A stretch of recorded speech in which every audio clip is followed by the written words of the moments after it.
Dr. Daniel Cross stood in the formal audience chamber of the Kithaeron Confederation, acutely aware that he was about to present his linguistic research findings to Queen Velritha herself, and trying not to be overwhelmed by the rigid formality of the setting. He was a xenolinguistics specialist who'd spent 3 years studying the Kithaeron language, its tonal complexities, contextual grammar systems, and how linguistic structures reflected Kithaeron cognitive patterns. He'd published extensively. His work was well regarded in academic circles, and the Kithaeron Confederation had invited him to present his findings directly to their queen during formal court proceedings. The audience chamber was designed to emphasize hierarchy and protocol. Queen Velritha sat on an elevated throne, positioned to look down upon those addressing her. Her court assembled in precise positions that indicated rank and role. Every aspect of the interaction was governed by protocol: how Daniel entered, how he addressed the queen, how he stood, how he spoke. His briefing had been extensive and explicit. Speak in human standard, allow official translators to render his words into Kithaeron, maintain respectful distance. Avoid any casual behavior that might offend Kithaeron sensibilities about proper conduct in royal presence. Daniel presented his research as instructed, speaking in human standard, while translators rendered his words into formal Kithaeron for the queen and her court. He explained his findings about Kithaeron linguistic evolution, cognitive processing patterns reflected in grammar structures, tonal systems that conveyed emotional context alongside semantic content. It was well received. Polite attention from the assembled court. Occasional ear movements from Queen Velritha that Daniel's research had taught him indicated intellectual engagement and approval, but it was also incredibly rigid. Every word filtered through translators, every interaction governed by protocol. The vast distance between scholar presenting findings and queen receiving them made genuine dialogue impossible. After his formal presentation concluded, Queen Velritha thanked him in careful, slightly accented human standard. "Your research demonstrates impressive understanding of our linguistic structures, Dr. Cross. The Kithaeron Confederation appreciates your scholarly dedication to comprehending our communication systems with such thoroughness." It was gracious, appropriate, distant in exactly the way formal court proceedings demanded, and Daniel made a decision that violated every protocol briefing he'd received.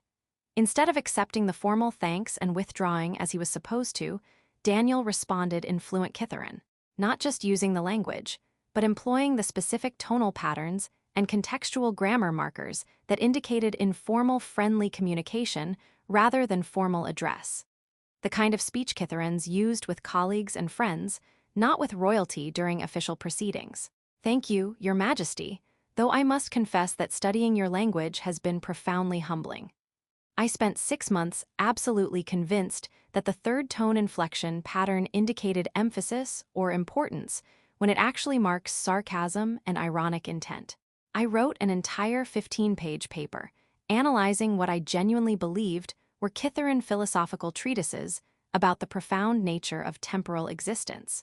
Turns out I'd been reading satirical comedy that was making fun of exactly that kind of pretentious philosophical overanalysis. My colleagues still bring it up at conferences to this day." The throne room went absolutely silent. Daniel had just addressed the queen directly in her native language, using informal tones that indicated friendship rather than deference, during a formal court audience, while admitting to a ridiculous scholarly error that made him look foolish. The Kithaeron courtiers were frozen in shock. This human had violated approximately 7 protocols simultaneously. Queen Velritha's long, elegant ears, which had been positioned in the formal attention posture appropriate for court proceedings, snapped to a completely different position. She stared at Daniel with an expression he couldn't quite interpret. Then she laughed.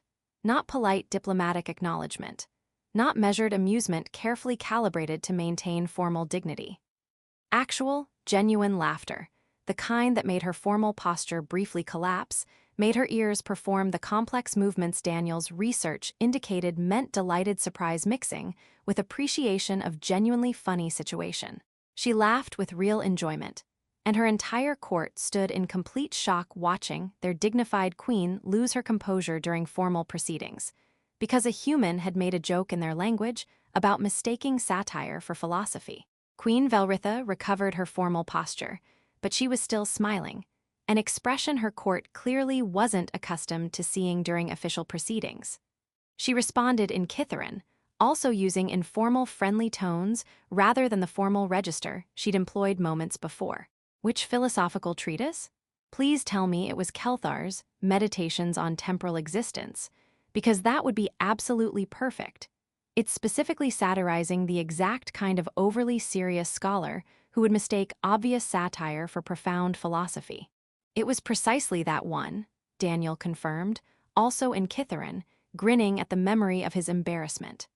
I wrote 15 pages of detailed analysis about Kelthar's profound insights into cyclical temporality and recursive causation. I presented preliminary findings at a conference.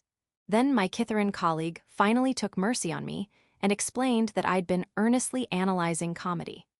The worst part was going back to my department head and explaining why my groundbreaking analysis was actually just me completely failing to understand sarcasm in a language I'd supposedly been studying for 2 years.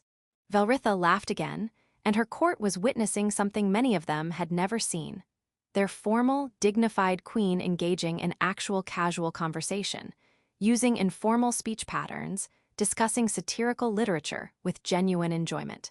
I deeply appreciate that you understood the humor enough to share that story with such self-awareness, Velritha said, still in informal Kithaeron.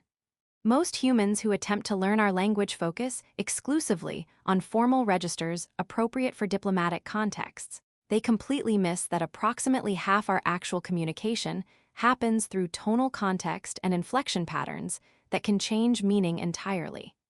You clearly understand this principle, despite your admitted early struggles with third-tone sarcasm markers. I had excellent teachers who were willing to let me make spectacular mistakes and then patiently explain what I'd actually said versus what I thought I'd said, Daniel responded. Though I'm almost certainly violating every diplomatic protocol right now by speaking informally during what's supposed to be a formal court audience. My briefing was extremely explicit that I should maintain appropriate respectful distance and allow translators to handle all communication. Protocols exist for legitimate reasons, Queen Velritha acknowledged, but they also create barriers that sometimes prevent the genuine understanding they're ostensibly designed to facilitate. She leaned forward slightly, her ears positioned in the way Daniel recognized as indicating focused interest. You just demonstrated better practical comprehension of Kithaeron language and culture through one self-deprecating joke told in informal friendship tones than you could have achieved through hours of formal presentation filtered through translators. Your use of informal register was contextually perfect for the humorous self-criticism you were sharing, even though it was technically inappropriate for formal court setting. That kind of nuanced understanding, knowing when context permits deviation from strict formality, is exactly what your research claimed humans could achieve with sufficient immersion in our linguistic structures. Queen Velritha stood from her throne and descended the steps toward Daniel, an action that made her entire court collectively hold their breath because queens did not typically descend during formal audiences. She approached him directly, her expression combining amusement with genuine curiosity. Tell me, Dr. Cross, what other satirical philosophy did you hilariously mistake for serious scholarship during your early studies? I want to know the full extent of what you misunderstood before your colleagues mercifully corrected your interpretations. What followed was 15 minutes of genuinely relaxed conversation conducted entirely in Kithaeron, Daniel sharing other early mistakes he'd made. He'd once interpreted a children's story about a foolish character as a profound meditation on existential uncertainty. Velritha explaining the cultural context he'd missed, both of them discussing linguistic nuances and the inherent challenges of cross-species communication. The entire court watched in fascination as their formal, protocol-bound queen engaged in casual, friendly dialogue with a human who'd broken every rule of proper conduct and somehow transformed formal audience into actual cultural exchange. Not scholar presenting to distant authority, not subject addressing royalty with appropriate deference. Just two people who both found language fascinating, discussing the complexities and humor inherent in trying to understand communication across species. Eventually, Velritha returned to her throne, reassembled her formal posture, and addressed Daniel in official Kithaeron for the record. Dr. Cross, your research on Kithaeron linguistic structures is formally accepted and appreciated by the Confederation. Your demonstrated fluency and cultural understanding have proven exceptional.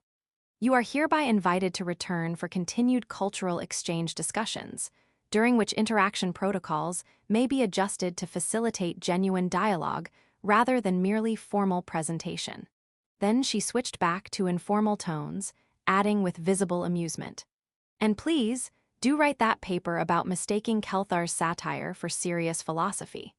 Frame it as analysis of how contextual misunderstanding can lead to completely inverted interpretation when cultural framework is insufficient.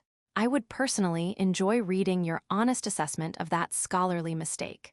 The academic community would benefit from understanding how easily meaning can be lost across linguistic barriers. Daniel bowed, the formal gesture his briefing had taught him, but responded in informal Kithaeron. I will absolutely write that paper, Your Majesty. Though I suspect my academic reputation will never fully recover from publicly admitting I spent months analyzing children's stories as profound philosophical texts. Your reputation will be enhanced by demonstrating the intellectual honesty to acknowledge mistakes, Velritha replied. That quality is rarer than linguistic fluency. Years later, the story became famous in both human and Kithaeron diplomatic and academic circles. The linguist who made the alien queen laugh by admitting his scholarly mistakes in her own language, using informal friendly tones during formal court proceedings, completely violating protocol in a way that created genuine connection rather than diplomatic incident. When asked about that audience, Daniel told the story with characteristic self-deprecation. I'd spent 3 years studying Kithaeron language, published extensive research claiming I understood their linguistic structures deeply. Then, in the actual formal audience with their queen, everything was being filtered through translators and rigid protocols. I realized I had a choice: maintain appropriate respectful distance and never actually connect with the culture I'd supposedly mastered, or use the language I'd learned to make an actual human or Kithaeron connection by being honest about my mistakes. He smiled at the memory. I made a joke in informal Kithaeron about my early failures, told her I'd spent months analyzing satire as philosophy. She laughed, genuinely laughed. The entire court was shocked because their queen doesn't laugh during formal proceedings. But she laughed because it was actually funny, and because my use of informal tones demonstrated I understood contextual appropriateness even while violating formal protocol. That moment of genuine connection was worth more than perfect formal compliance that maintains distance. And Queen Velritha's version, when asked about the unprecedented informal interaction during what should have been rigid formal proceedings, I was prepared for another human scholar presenting research about our language while speaking through translators and maintaining appropriate diplomatic distance. Instead, Dr. Cross made a self-deprecating joke in fluent informal Kithaeron about mistaking our satirical philosophy for serious scholarship. The contextual appropriateness of his informal tones, perfect for self-deprecating humor between colleagues even though inappropriate for formal court, demonstrated understanding that transcended academic analysis. Her ears performed the movement that indicated warm affection mixed with respect. I laughed because it was genuinely funny, and because his willingness to admit mistakes showed more understanding than perfect formal presentation could achieve. He violated every protocol to make genuine connection. That violation demonstrated better grasp of when Kithaeron culture values authentic interaction over rigid formality than years of proper protocol compliance could have shown. She paused. Sometimes the best diplomacy involves recognizing when protocols prevent the understanding they're designed to facilitate. Dr. Cross chose genuine human connection over maintaining formal distance. That choice, and his ability to make me laugh in my own language during formal court, created foundation for real cultural exchange rather than merely academic study at safe remove. The queen heard me joke in her own tongue. Surprise turned into laughter. became a story about how humor bridges cultures more effectively than formal presentations, how admitting mistakes creates connection that perfection cannot, and how sometimes the most diplomatic action is violating protocol to make genuine contact rather than maintaining perfect formal distance that prevents actual understanding. Daniel had made Queen Velritha laugh by being honest about his failures in her language. And that laughter, surprise transforming into genuine amusement and appreciation, had accomplished more for human Kithaeron understanding than any amount of careful formal protocol could have achieved. Sometimes the best scholarship isn't demonstrating perfect comprehension. It's being willing to admit mistakes in a way that shows you understand not just the language, but the culture that values honesty and humor over maintaining impressive appearances. The Queen had laughed. The court had been shocked. And genuine connection had replaced formal distance because one human had been brave enough or foolish enough to make a joke in informal tones during proceedings designed to maintain rigid hierarchy. Worth it, absolutely worth it.